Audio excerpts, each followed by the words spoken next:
റീസ്റ്റോറേഷൻ്റെ ഒക്കെ വീഡിയോ ചെയ്യാൻ വേണ്ടി എന്തെങ്കിലും സാധനങ്ങളൊക്കെ കിട്ടുമെന്ന് അറിയാൻ വേണ്ടി സ്ക്രാപ്പിൽ ചെന്നപ്പോൾ അവിടെ നിന്ന് ഹാവൽസിന്റെ ഒരു ടോർച്ച് 10 രൂപ കിട്ടി. പിന്നെ 30 രൂപയ്ക്ക് MIയുടെ ഒരു പവർ ബാങ്കും കിട്ടി. ആദ്യം നമുക്ക് ഈ ടോർച്ച് ശരിയാക്കി എടുക്കാം. കിട്ടിയപ്പോൾ ഇത് വർക്ക് ചെയ്യില്ലായിരുന്നു. അപ്പൊ നമുക്കിത് ഫുള്ളായിട്ടൊന്ന് അഴിച്ചു നോക്കാം. ഇതിനു മുന്നേ ആരും ഇത് റിപ്പയർ ചെയ്യാൻ വേണ്ടി നോക്കിയിട്ടുണ്ട്. സ്ക്രൂ ഡ്രൈവറൊക്കെ വെച്ച് സൈഡിലിട്ട് തിക്കിയ പാട് അതിലുണ്ട്.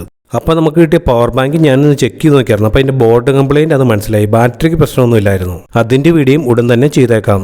ഈ ടോർച്ച് അഴിച്ചെടുക്കാനാണെങ്കിൽ ഒത്തിരി ബുദ്ധിമുട്ടൊന്നുമില്ല. 2 സ്ക്രൂ ഇട്ടാണ് ടൈറ്റ് ചെയ്തിരിക്കുന്നത്. ബാക്കിയെല്ലാം ലോക്ക് പോലെയാണ്. അത് സ്ക്രൂ ഡ്രൈവർ എന്തെങ്കിലും ഉപയോഗിച്ച് പയ്യെ ഇങ്ങനെ അഴിച്ചെടുക്കാം. അഴിച്ചപ്പോൾ തന്നെ അതിൻ്റെ ഉള്ളിൽ ചാർജ് ചെയ്യാൻ വേണ്ടിയുള്ള പിന്നിൽ നിന്ന് തന്നെ ഒരു വയർ വിട്ട് കിടക്കുമായിരുന്നു. ഈ ടോർച്ചിൻ്റെ ബോർഡിൽ നിന്ന് വിട്ടുപോയ വയർ അതുപോലെ തന്നെ സോൾഡർ ചെയ്ത ശേഷം സ്വിച്ച് ചെക്ക് ചെയ്ത് നോക്കിയപ്പോൾ അത് സ്റ്റക്കായിരിക്കുമായിരുന്നു. ഈ സ്വിച്ച് റെഡിയാക്കി എടുക്കാൻ വേണ്ടി ഇത് ഞാൻ കുറച്ച് ദിവസം മുമ്പ് വാങ്ങിയ കോണ്ടാക്ട് ക്ലീനറാണ്. ഇത് ഉപയോഗിച്ചാണ് ഞാൻ ക്ലീൻ ചെയ്യുന്നത്. ആ സ്പ്രേ അടിച്ച് കുറച്ച് നേരം കഴിഞ്ഞപ്പോഴത്തേന് സ്വിച്ച് റെഡിയായി. ടോർച്ചിൻ്റെ ഉള്ളിൽ ബോർഡ് കറക്റ്റായിട്ടിരിക്കാൻ വേണ്ടി ഒരു ലോക്ക് പോലെ ഉണ്ടായിരുന്നു. അതൊക്കെ വിട്ടുപോയായിരുന്നു. അതിന് പകരം നമ്മൾ ഗ്ലൂ ഗൺ വെച്ച് ഒട്ടിച്ചു.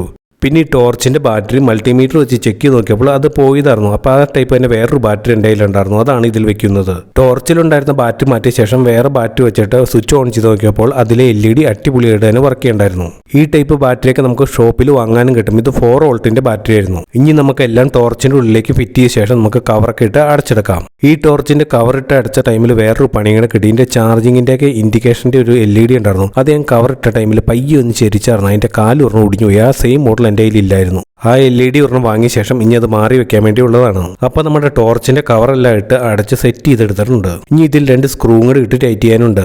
ഇനി നമ്മുടെ ടോർച്ചിലെ ബാറ്ററി ഒന്ന് ചാർജ് ചെയ്യാൻ വേണ്ടി ഇടാം.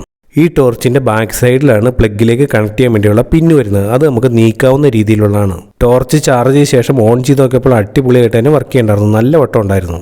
ഇതിൻ്റെ സ്വിച്ചിൽ തന്നെ 2 മോഡിന് ഒരെണ്ണം വെട്ടം കുറഞ്ഞതും പിന്നെ കൂടിയതും. അപ്പോൾ നമുക്ക് സ്ക്രാപ്പിൽ നിന്ന് 10 രൂപ കിട്ടിയ ടോർച്ച് അടിപൊളിയായിട്ട് തന്നെ വർക്ക് ചെയ്യേണ്ടത്. ചാർജിങ്ങിൻ്റെ LED കൂടി മാറിയാൽ മതി. വീഡിയോ ഇഷ്ടമായി കഴിഞ്ഞാൽ ചാനൽ സബ്സ്ക്രൈബ് ചെയ്യണേ.